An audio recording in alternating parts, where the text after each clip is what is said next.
I want a Nigerian. You not gonna take that off? This video with nothing. You need to pray before. God, we just thank you for allowing in Jesus' name we pray, amen. Amen. Hey y'all. Welcome back to my channel. It's me, Sunny.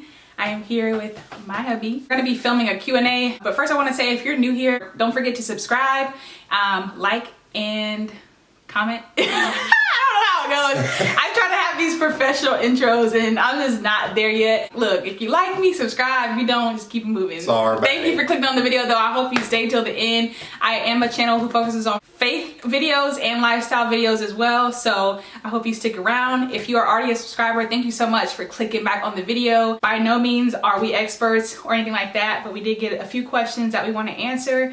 And we are going to be coming from our personal experience. We've only been married for coming up on 2 years, so we just want to give y'all some advice or wisdom that we've learned so far. No matter who you are, I hope that you're able to take something from this video and apply it to your lives. I want to answer the first question. There's this girl who always comments on my YouTube video. I think her name is Chris D. I don't know, but she always comments on my YouTube videos. So if you're seeing this, I really appreciate you. You always are supporting me. But I think you were wondering, I can't remember if it was you or another girl, but when are we having kids?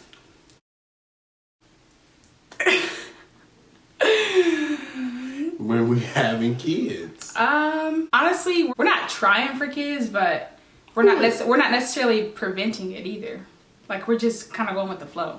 So honestly, whenever God wants us to have kids, we'll have kids. On him, on the other hand, he's been ready. But been 2 years. I would have had a baby a year and a half ago.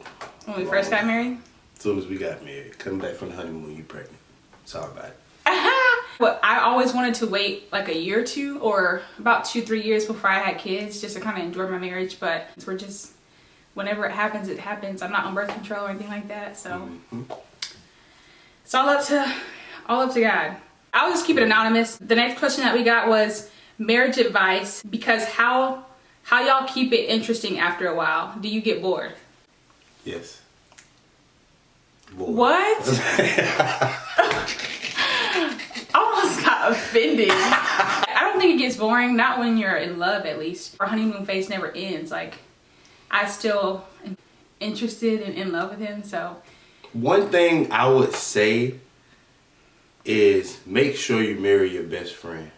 Yeah. Because that's what keeps it interesting, because you know how to be friends before knowing how to be husband and wife. So you know how to do fun things without saying that you're only doing it because I have to entertain my wife or my husband. Just do it because y'all got that relationship to where y'all like to cut up and act a fool together, regardless of if you're mad, sad, whatever. That's just how I look at it.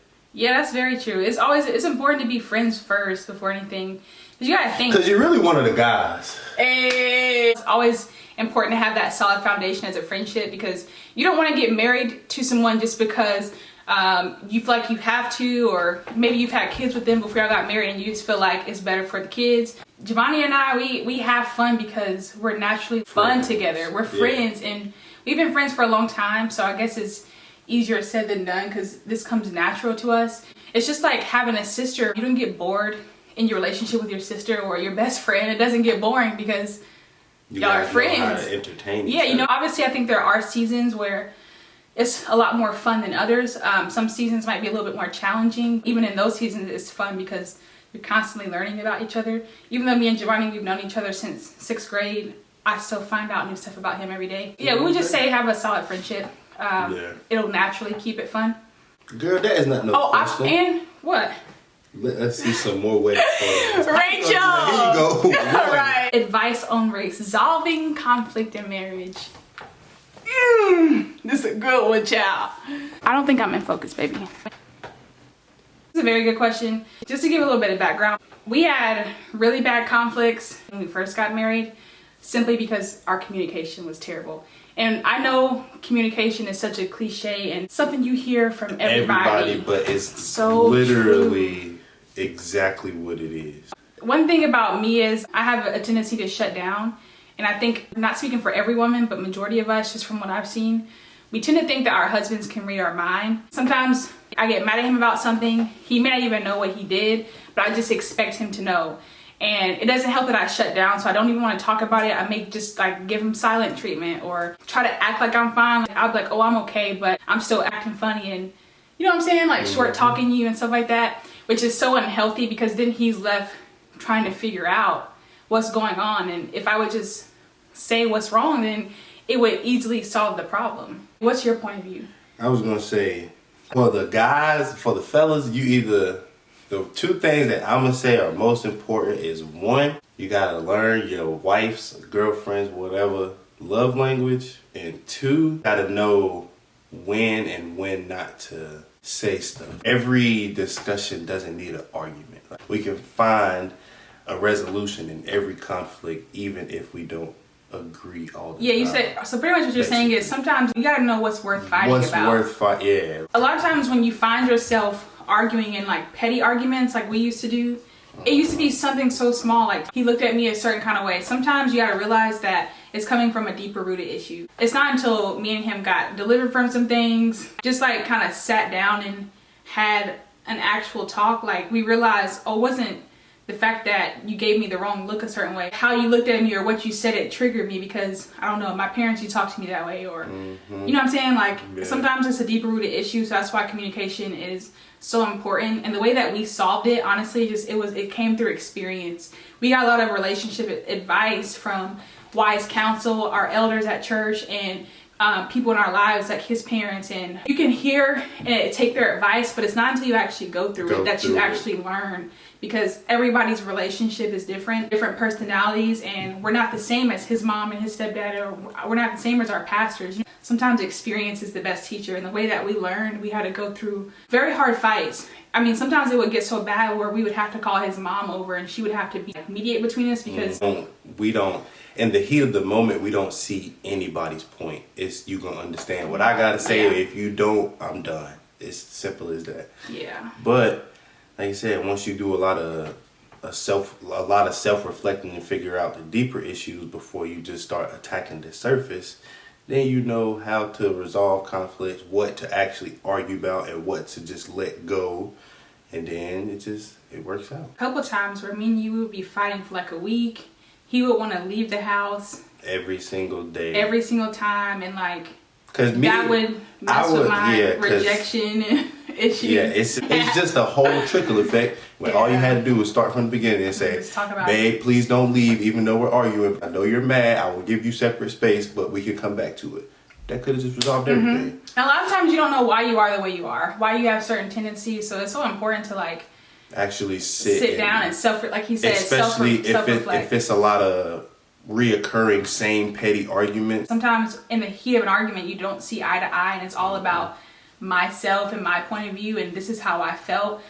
So honestly, it's really about humbling yourself and listening, and not just hearing to argue and to prove your point of view, but seeking to understand your spouse. Be loving, be understanding, be patient, and not be selfish is what I'm saying. And it will take time. It's not going to be anything overnight.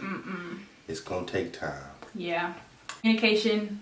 Sometimes we have to nip it in the bud, but sometimes you need to take a break and like calm down. Just get yourself. But in that calm down, always make sure you still communicate with each other. I just need 45 minutes, an hour. Just let me breathe. And when I come back, we good. We can talk about it. Yeah, it really took a long time, y'all. We were not perfect at this at all. Honestly, that's probably one of our biggest struggles, was our petty arguments. Can you give pointers on boundaries in courtship and marriage, and what was y'all's experience? When we first started dating, we weren't like saves. I had already made it a point and knew that I wanted to wait till marriage, but it doesn't mean that temptation didn't come and we were perfect in our courtship or when we were dating, by any means. As a matter of fact, if y'all watch our old videos, y'all know at one point we actually used to live together. So boundaries were very hard. We like I said, we made that decision not to have sex right when we started dating. We just had a set goal in mind to do it that way, and to honor God with that. But at the same time, living together, I think that's why they tell us don't shack up, because it does definitely increase that temptation. This is just our experience. And I will say we are believers, and so this is the perspective that we're coming from. Yeah, definitely not to shack up, especially if you're a Christian, knowing your limits. For our personal experience, I think we just decided not to live together anymore once God convicted me of that. Not listening to like sexual music. We never really listened to like sexual songs when we were together. I feel like that really can make you be like, all right, I'm finna get down and dirty, you know what I'm saying? Also, I would say within the first 6 months, we like really struggled. But eventually you learn self-control. That's what I say. I think it goes back to the self-reflecting and learning self-control. Put yourself before your pleasure, basically. If you're intending to get married, the pleasure will be there regardless. You have your whole life to have sex. Exactly. So, I mean, don't get it wrong now. A brother, yeah, that's all I. At the same time, like, it's basically deeper than that. It's deeper than just like not having sex. A lot of times it's like you want to make sure that you don't struggle with the spirit of lust. And honestly, I think we all do, especially in this generation. So you really have to sit down, and we try not to just like take it too far. Like we would kiss, we would hold hands, we would hug, but we wouldn't sleep together.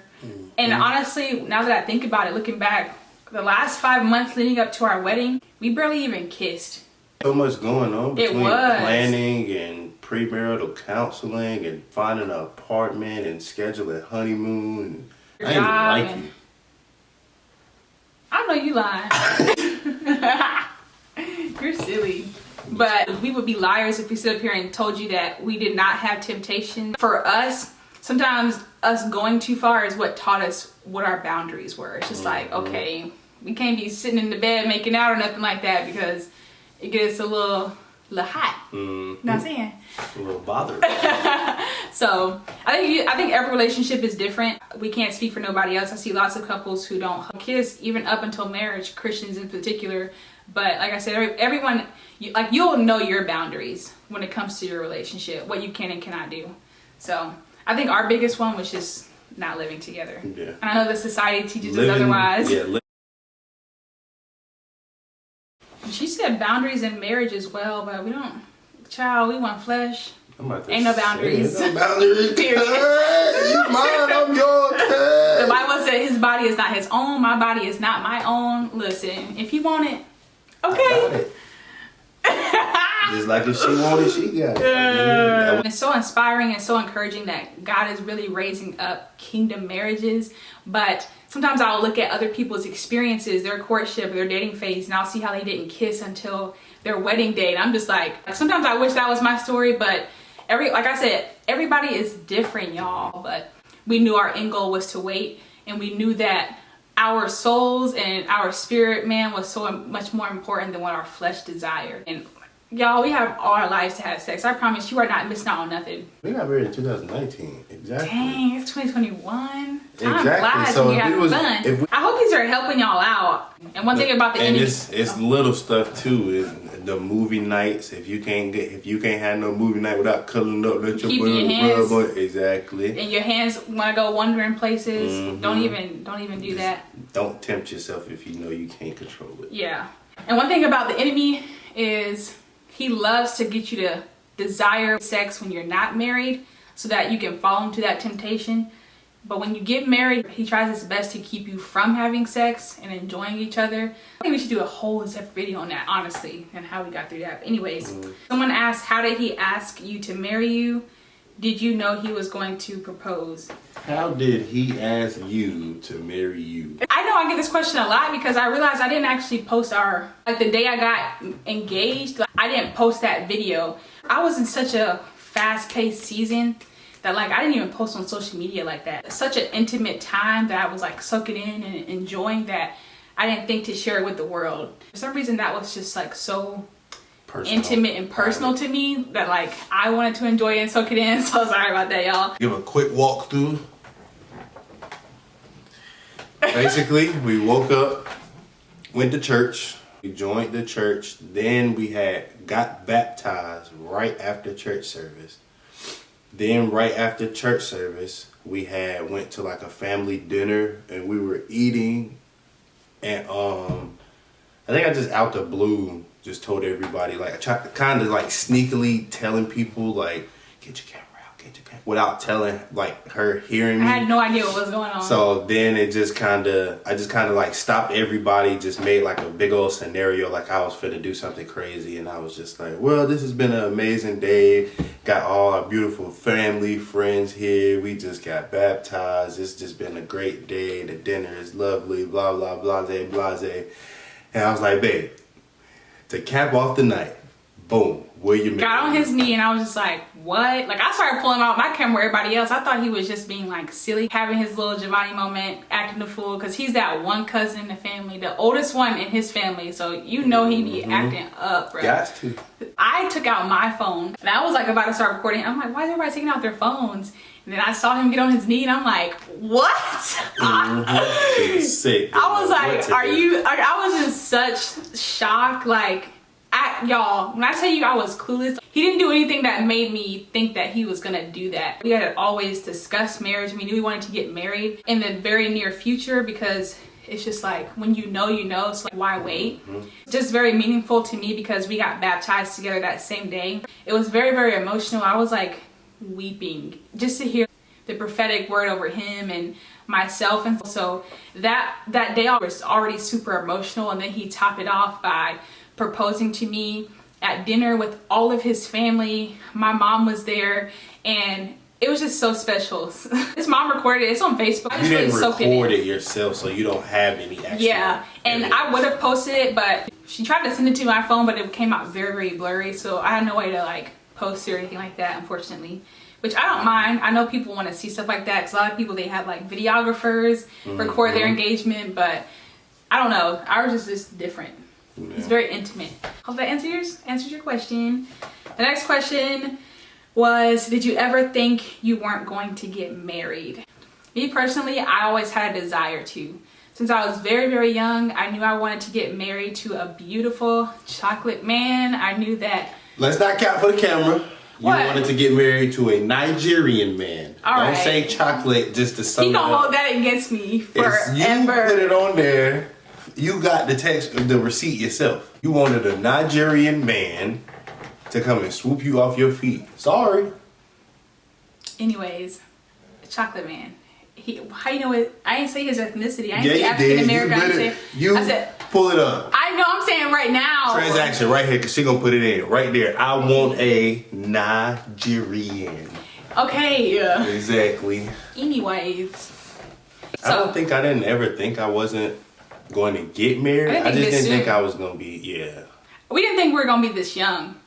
But I come from a family of lots of single women. I maybe know of 2 marriages. I didn't really have examples of marriage. I was raised by a single mom. So I always had a fear that maybe I wouldn't and I wasn't worthy to be married. Or the women in my family would always be like, I would just hear all the time that we're cursed. Why do men never why don't relationships last? It really was a generational curse that I broke in my family. 1, saving myself for marriage. 2, getting married in general and finding a man that was actually a good man and who I was equally yoked with. So yeah, I definitely knew I wanted to get married. I didn't think I was going to get married to about 35, 40. Yeah. Somewhere around in there. That's crazy. I Just had turned just 20. took a bill out of my name when you want to be. You said you always knew? I knew I was going to get married, but not right. I didn't think I was going to ever get married right now. I really thought that I was going to be like this big hoe. I don't know why. You probably would have been if it weren't for me. What you think? Yeah. I ain't even gonna I think I lie. kind of settled him. Yeah. The Lord did it, but you know what I mean. This is for you, Giovanni, from Lonnie. How did y'all know when the time was right for engagement? Brother, I'm gonna be honest with you. If you know, you know. It's not like a certain time that you have to know, or with a certain sign that you need to wait on. Everybody knows, deep down, do you think about this woman all the time? Do you picture your life without her? Do you picture her being the mother of your kids? Do you want her to be with you? If you think about all this stuff like this, it's probably because you want to get married to her.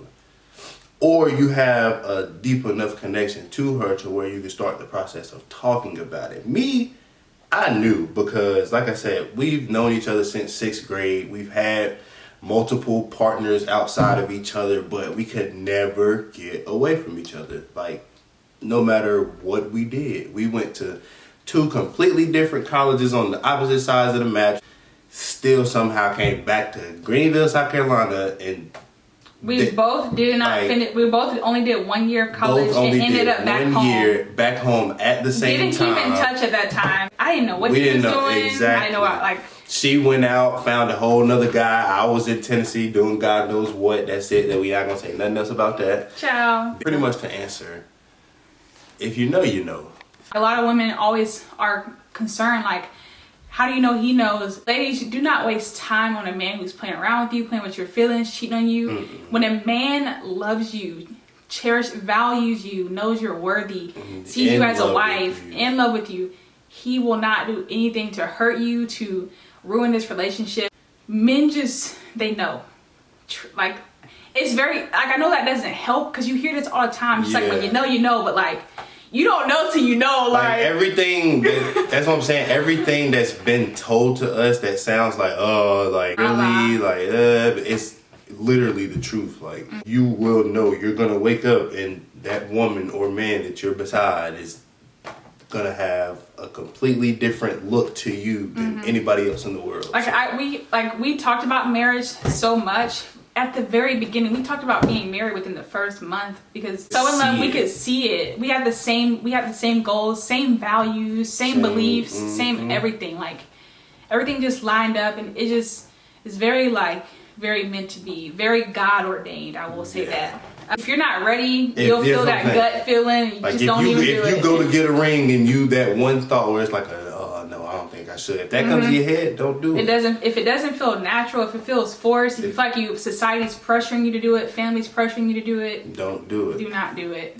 So for me, I pray for confirmation. Honestly, if he was the one. You guys can watch our old videos about explaining all of this, so I won't go too deep into it, but you'll just know, bud. You'll know, Lonnie. You'll know.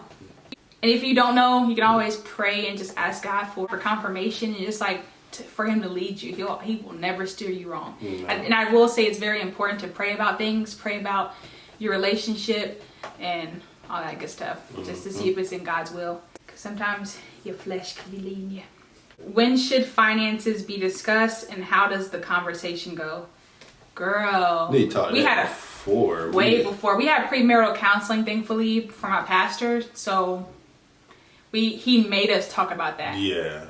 Which is very important. I would talk to finances before you, like premarital counseling, pre-engagement. Like, that's when you need to start, because top 3 things in marriage: finances, communication, and sex. They can That'll make or break you. Make or break. Because if you don't have enough money to do what you want to do, or you feel like you're getting held out of money, if you can't communicate on anything about money, those are top 3 things. But our pastor taught us how to budget, how to talk about finances and how important it is.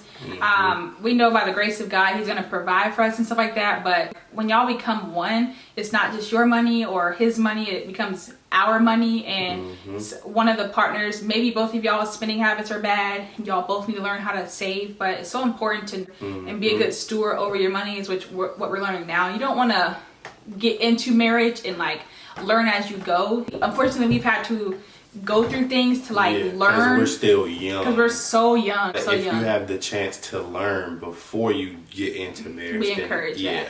Absolutely. You guys want to make sure that you're always on one accord with money. Like, not to say that we have to ask permission to spend certain, but like if it's like if I want to buy a couch, if we want to buy a car, like, you gotta discuss those kind of things with your partner. I think our thing was, if it's over $100, then we have to discuss, or like $150 or something like that. Like $150, do you? That's a pair of shoes. That's a couple cute outfits, some groceries. Okay, anything over $150, girl, you thought about, okay, I might not need to buy this. So let me talk to my husband or my wife to figure out what if this is actually smart or not. So I would tell any and everybody, talk about that before you get into it, and make sure that you get to a plan that you can stick to, and that y'all keep that in y'all's relationship. Don't try and use other people's financial advice to control yours. Like, take a little bit of piece here and there, and see then what find works out for what y'all. works for y'all.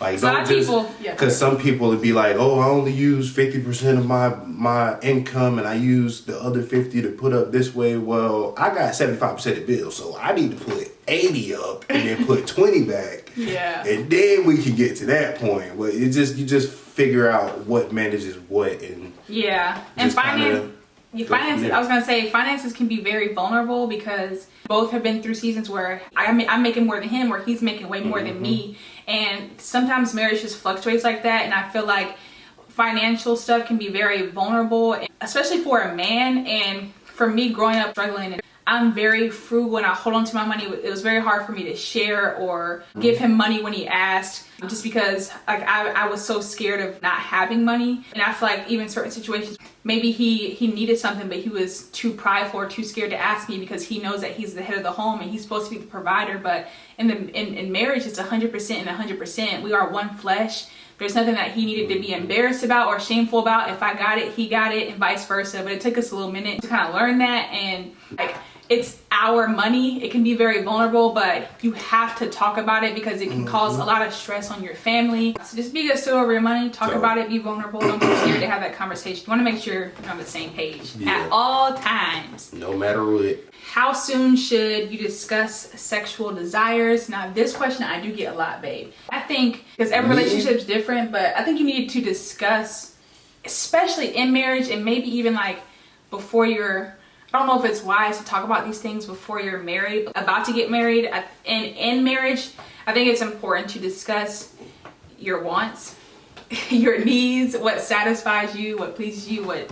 But what I'm going to say is, I wouldn't too much discuss it in your courtship because, like, you're not supposed to be even less like. But I would also say, don't discuss it until you know what you can and can't handle yourself. So that way you're not being asked of anything that you can't perform. Like, you don't want to be talking about, ooh, what I like to do in the bed or what I like in sex if y'all just started dating, because why are you talking about that? Like, you can't even. You don't even know if they're exactly. But in marriage, like, okay, if you want to talk about it, like, you need to, okay, this is what I want, this is what I desire, blase, blase. And then you need to, this is what they want, this is what they desire, and then we need to figure out ways to meet each other's needs. Now, it's not always gonna be perfect. Somebody is always gonna be freakier than the other. Ciao. I'm on a roll. Once you get there, listen. Once you get there.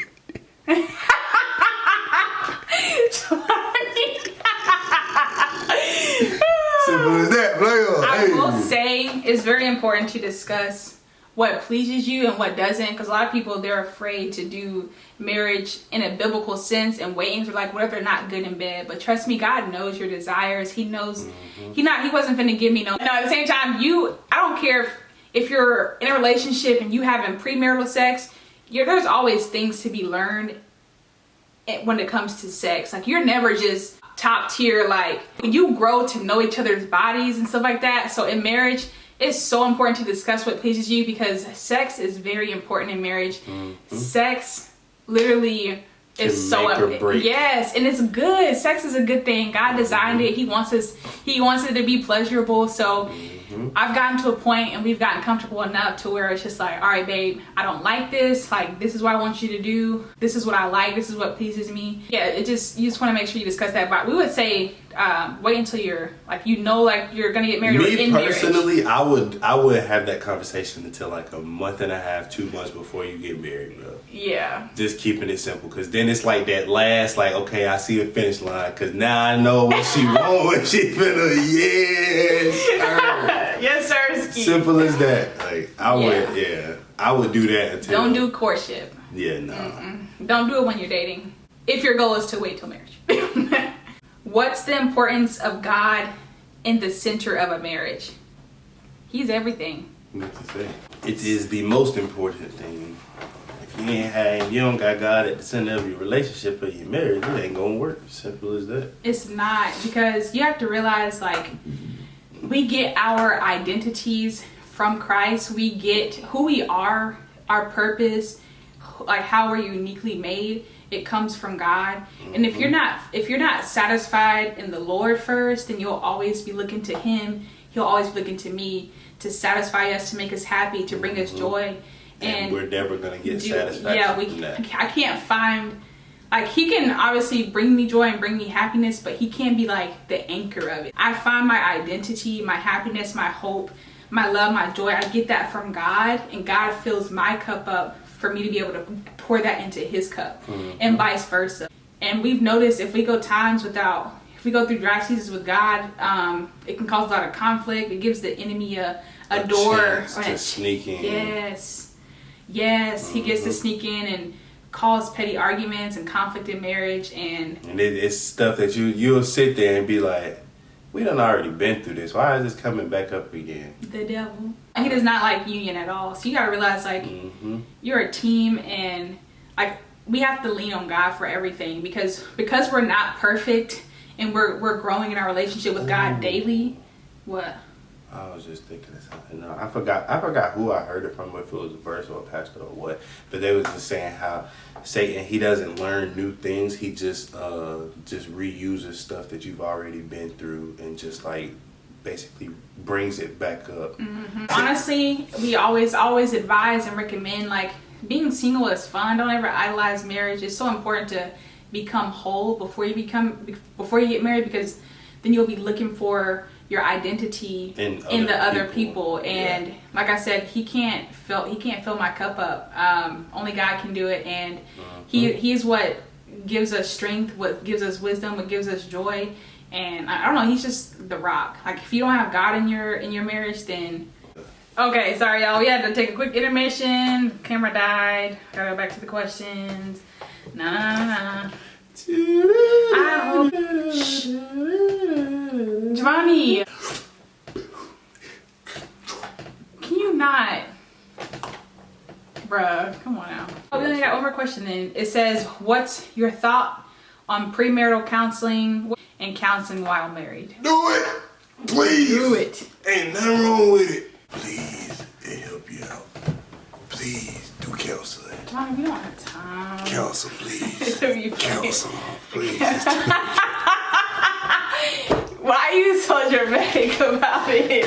You done told me I need to start getting these videos. I'm finna get us A-listed, cuz. Come on. I'm over ready. I'm telling you. Come on. Get off my butt. Can't nobody see that. You don't want to be there. Anyways. Yeah, no, seriously, we support premarital counseling all the way, because you need that wise counsel. You need someone who can see what you guys need to work on individually from another set of eyes and point of view. And make sure, if you're going to get someone who counsels, make sure they're not biased. Like, don't go to someone who's just going to pick someone's side because you talk to them all the time. Like, no, it needs to be no sides picked. They're going to hear both sides and tell you what you need to hear, not what you want to hear to get you through it because they don't like seeing their girlfriend or their best man down. No, it needs to come from a place of love, but it also needs to come from a place of truth. Like, yeah, luckily we had our pastor do premarital counseling with us, and it was nice to have godly wisdom, not worldly wisdom that people from the world say, because that's not what's going to keep you together or point you in the right direction. We wanted something that was biblically sound, and something that was just wise. So I said we get counsel from everybody. You got your elders in church, you got your parents. Don't go to people for counsel if they haven't been in your situation. Yeah.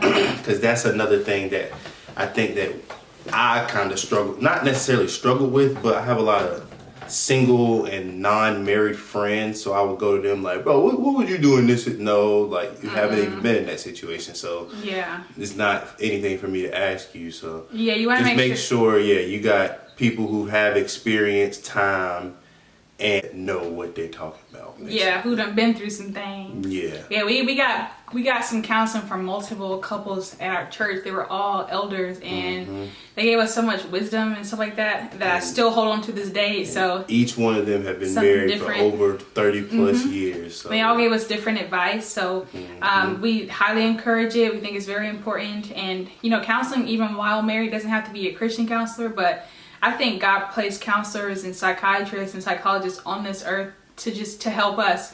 Sometimes it don't always got to be.